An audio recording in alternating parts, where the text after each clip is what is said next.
नव्यानं राजकारणात आलेल्या आमदाराला आमदारकी म्हणजे पैसा कमवणे इतकंच वाटतं, सांगोल्याचे आमदार बाबासाहेब देशमुख यांच्यावर ग्रामविकास मंत्री जयकुमार गोरे यांची टीका।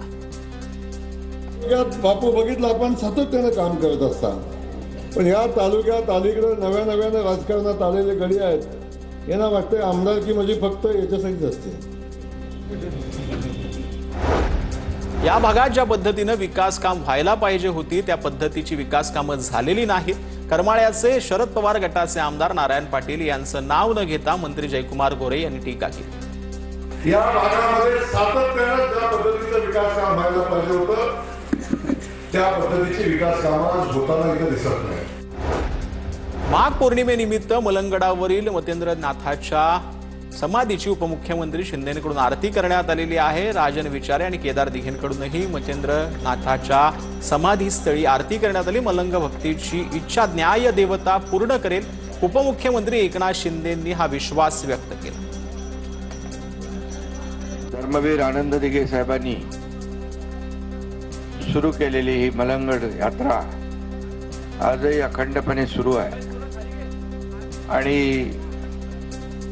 आपण म्हणतो हिंदूंची वैवाट ही मलंग मुक्तीची पहाट ठरेल। संजना जाधव यांच्या मतदारसंघातील ऊसतोड कामगारांच्या मुलांसाठी वसतिगृह बांधण्याचे शिंदेंच्या सूचना पाहायला मिळत आहेत। संजय शिरसाट यांना एकनाथ शिंदेंनी सूचना दिलेल्या आहेत। संजनाताईंनी काय सांगितलं हॉस्टेलचं ते तर ह्याच्याकडेच आहे, संजय शिरसाटकडे आहे ना काम, ते लगेच दे ना त्या ताईला हॉस्टेल।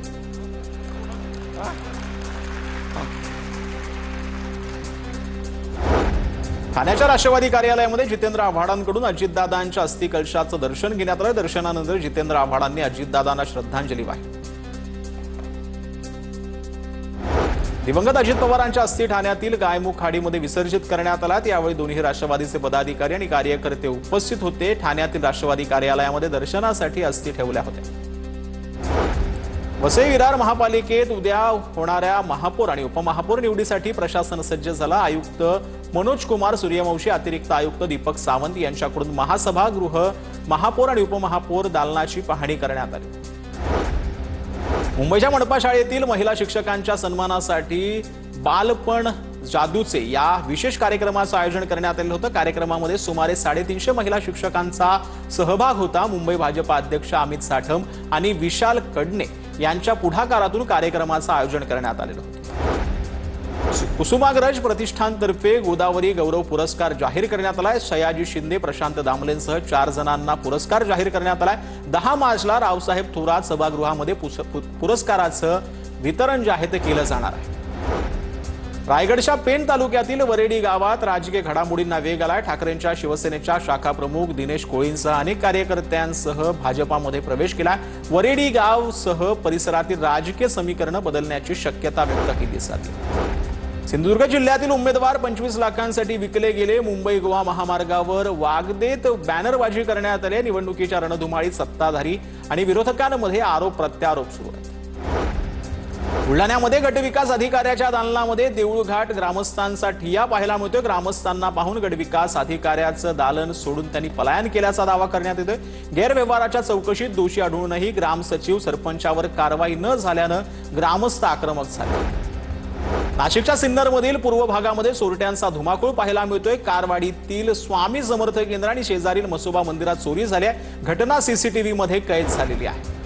भिवंडीच्या टेमघर तांडाळवाडी रस्त्यादरम्यान पाईपलाईन फुटलेली आहे। भिवंडीतील पाणी पुरवठा बंद राहणार आहे। एडीएमसी निवडणुकीमध्ये भाजप उमेदवाराच्या पतीवर जीवघेणा हल्ला झाला। 11 जणांवर गुन्हा दाखल करण्यात आला। हल्ला करणाऱ्या रवी पाटील, नितीन पाटीलसह 4 जणांना उद्या पोलीस न्यायालयात हजर करण्यात। कोकण रेल्वे मार्गावरती आरपीएफ पोलिसांची दमदार कारवाई पाहायला मिळते। ऑपरेशन अमानत अंतर्गत 252 प्रवाशांचा 1,22,000 रुपये किमतीचा वस्तू परत केलेल्या आहेत। तसंच 98 अल्पवयीन मुलांचं रेस्क्यू करण्यात आलं।